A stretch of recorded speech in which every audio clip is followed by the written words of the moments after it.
Yeah, so this is where we used to come every Sunday. I remember Dad used to bring us here. And yeah, just hanging out, growing up, checking out the place.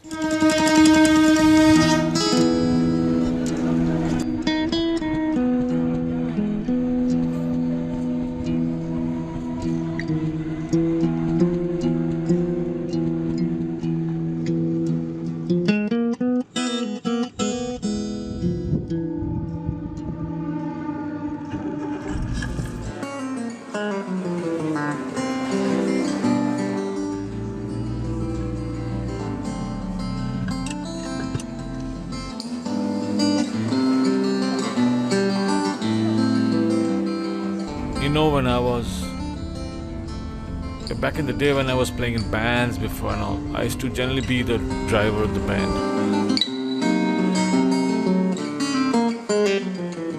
Dropping everyone and the girlfriends home. And by the time we went home, it was like, I don't know, 5:30 in the morning. Sometimes we would have breakfast and go home. One time I had about 15 guys in the car. And I was driving outside the car. I had that car door open and I was halfway out of the car when I was driving.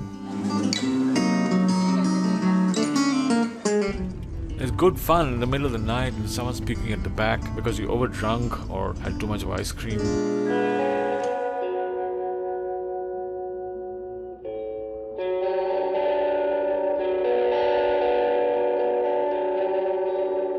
Sometimes with, it just sounds. I mean, there's sometimes bad sounds. To my mind, they are not music really. I mean, it could be music could be this. This is very disturbing, bad sound, but still this is music because this is expressing a part of life.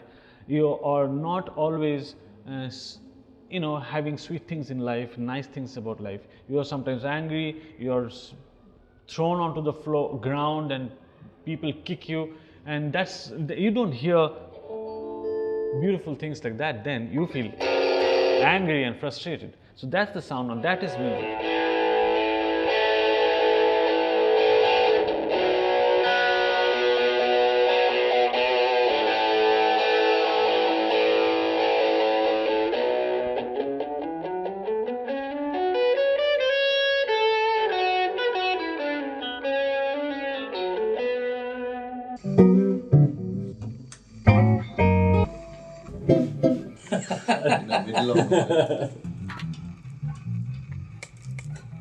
Doing the same stuff, no? Yeah.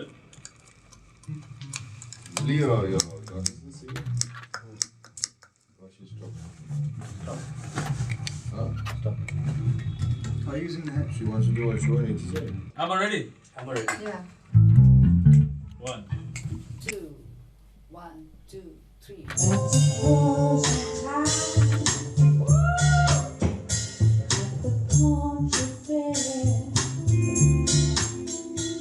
I saw him the first time in, I think it was 1977.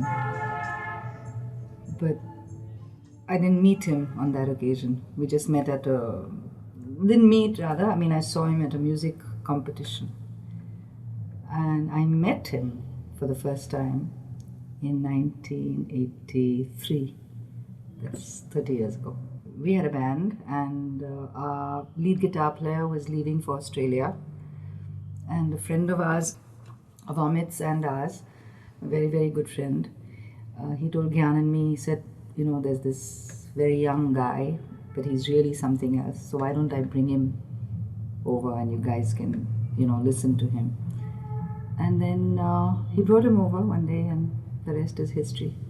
We knew when we heard him the very first time that this was something very special.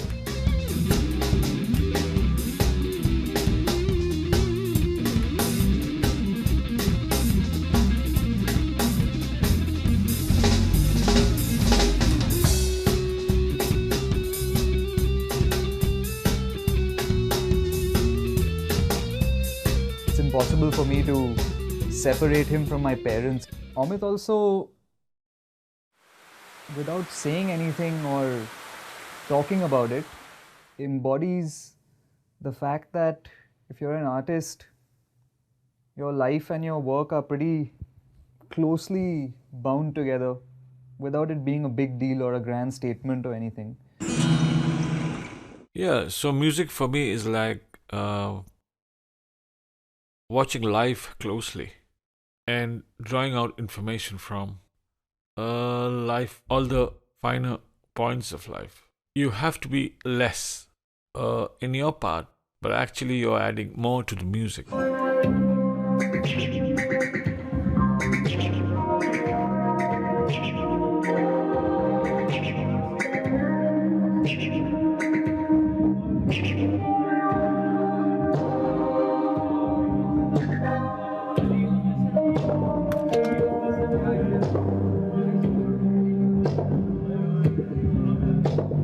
It's very easy for your art and your life to be very tightly integrated if you're successful, especially commercially. Then it's easy. But if you're not very commercially successful, and if you play bizarre music in Calcutta, you're not going to be commercially successful, then it becomes a big deal for you to be completely committed to what you do. Because then there's no external incentive, then it's just about what you do. And Amyt kind of sums that up.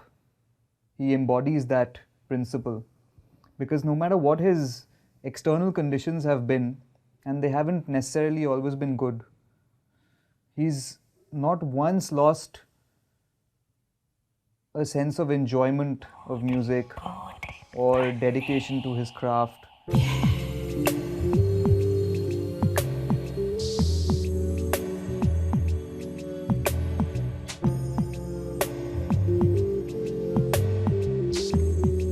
Looking beyond the normal, everyday things,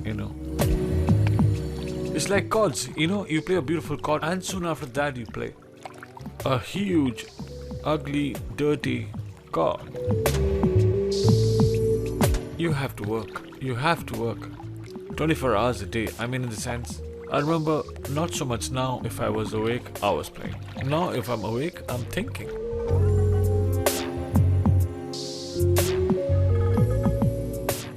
You're in pursuit of finding yourself, which is maybe not even there. I first met Amit in 1988 when he was, in fact, we were performing at the same bill at the OAT in Calcutta. I'd come with my band from Bombay and he was performing in Louis Banks. And I'd heard so much about Amit, that he's such a lovely player and more than anything, such a nice guy. And when I met him, he was exactly that. He was a superb guitar player and a lovely guy. And we've been friends now for many years, and we've kind of gone through life to not together, but separately. But as musicians, we've always been in touch, and it's superb to see what he does. In fact, I just heard him playing last night, and he just completely blew me away with his playing, as he always does.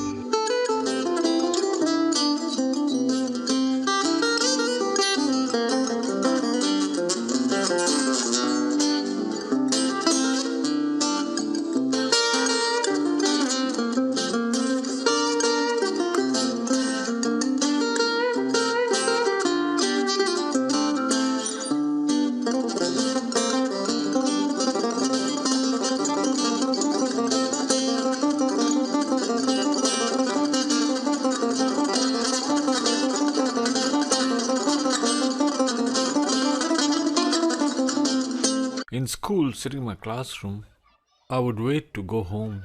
I used to dream of my guitar, Couldn't wait to go and pick up my guitar. Yeah.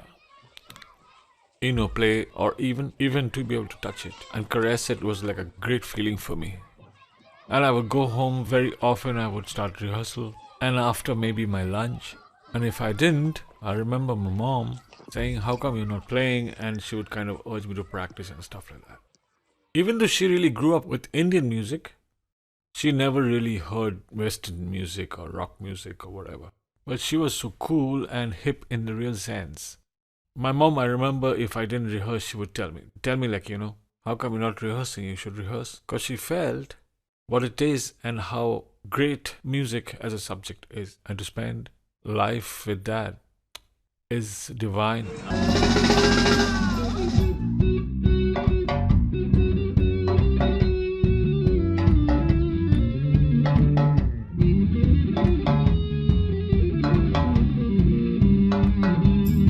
that time we never flew so much. We used to travel by train a lot, especially in a band called Shiva those days, a rock band. And we would travel a lot. That's the band that I learned a lot from.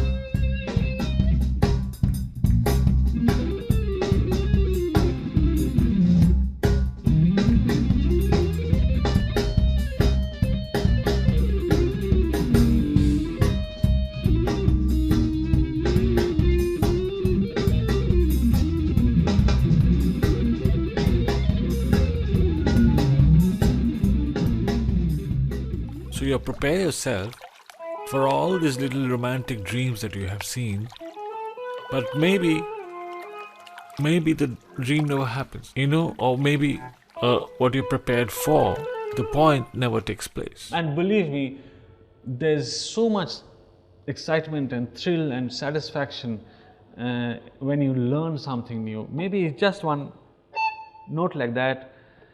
It's immensely satisfying. I mean, that is it. And then that's the price of life that you get. I mean, you chase all your life to get just one note.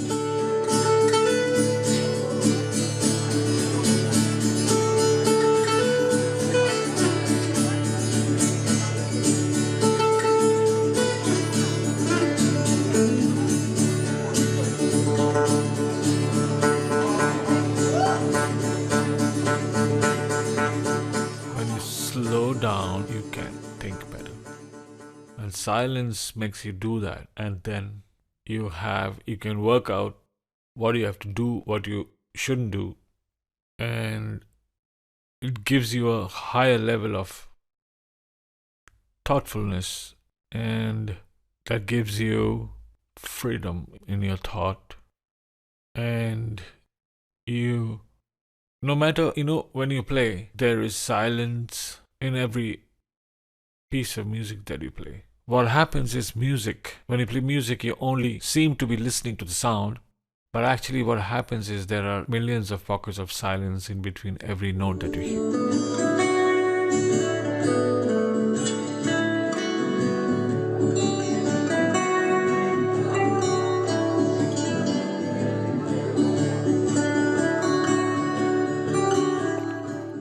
Just the fact that these are beautiful feelings inside you are the little gifts that I got, from music. And thank you, music, for that. And it's tough. But right now we are sitting on a boat on a river, and that's the flow of my life, like the river. And when I started out, I thought it's just an instrument made out of wood. But it's not true. Later I realized as I went along, just like this river flow, and I went the flow of my life, and I went through, and I found out it's just not the instrument, it's you, your life, your vibrations, what's happening around you, people, and that became my instrument, you know what I mean? And that expression got mixed in the art form of music, and that became music for me. I feel like Amyt is no longer just a guitar player. Even though he started out as a guitar player, and a guitar player is what he's known as, I think in the last few years he seems to be chasing sound and atmosphere more than doing guitar stuff per se. Like, I've got a gig tonight at 9, and I know when I'm going to play and something comes out and you feel good, but most of the time you're chasing to get that fine thing.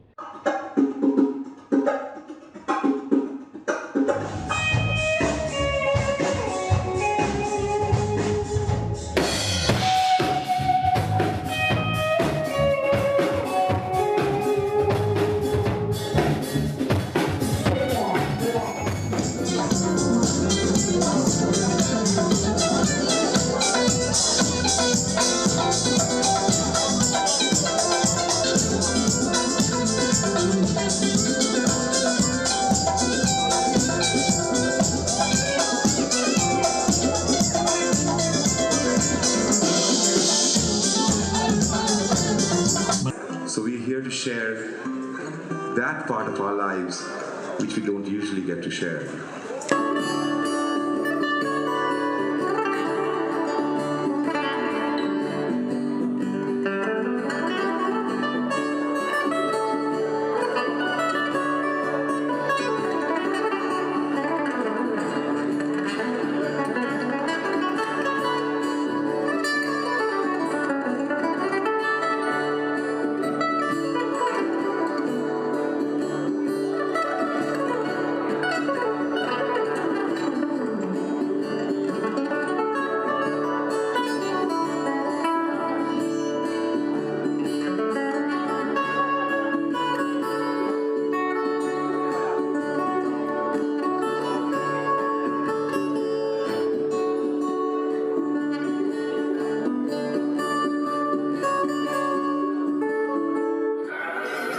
lines which are not words. Ladies and gentlemen, for Amit and his guitar.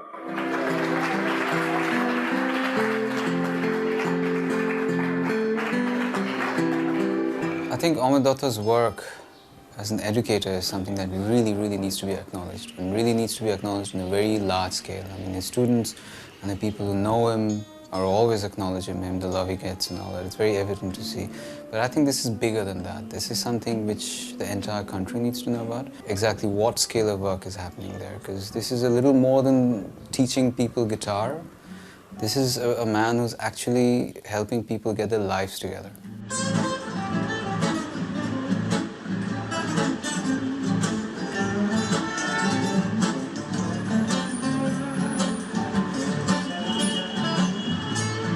If he was not there, I probably wouldn't have found any purpose in life. It's really rare to see a human being like Amyt Datta. If I could call anybody my guru, that would be my father to start with. And after that, if there's anybody, there's Amyt Datta.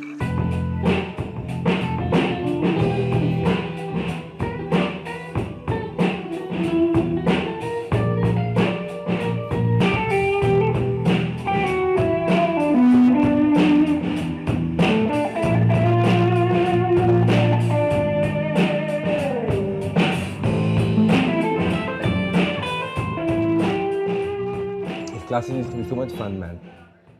So much fun. I mean, Sundays and Wednesdays from 11 to about...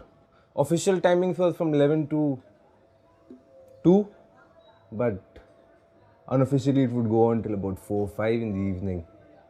And sometimes there would be about 20 people in the class, sometimes there would be 10 people, sometimes there would be about 50 people in the class.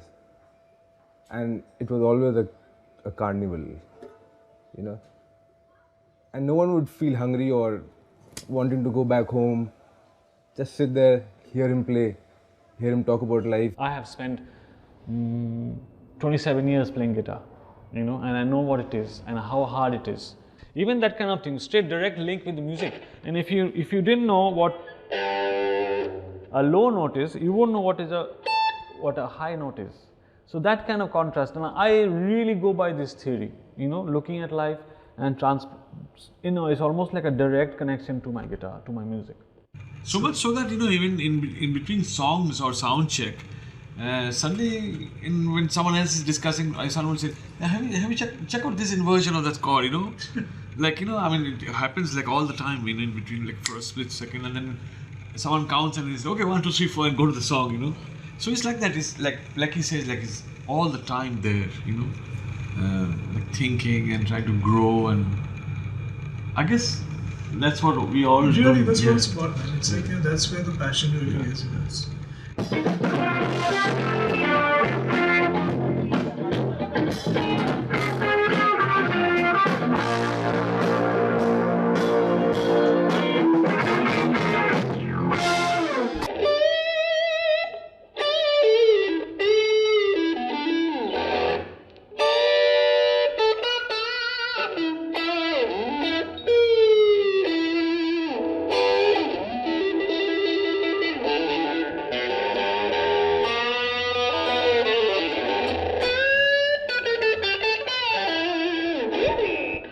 I'm not mad to carry on doing this in spite of all the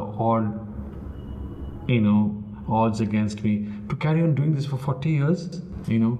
And I've studied this, and this art form, whether it's coming from India or outside, it's coming from this world. It's that, so when you play something which sounds like a little bit Indian, and the next moment it's maybe jazz or rock, and then when you recognize it, it sounds like one entity, that third form of music. That should be society, you know. That should be that one world society. It doesn't matter whether you're playing Indian music, you're playing sitar or guitar or singing, anything. It should be valid music.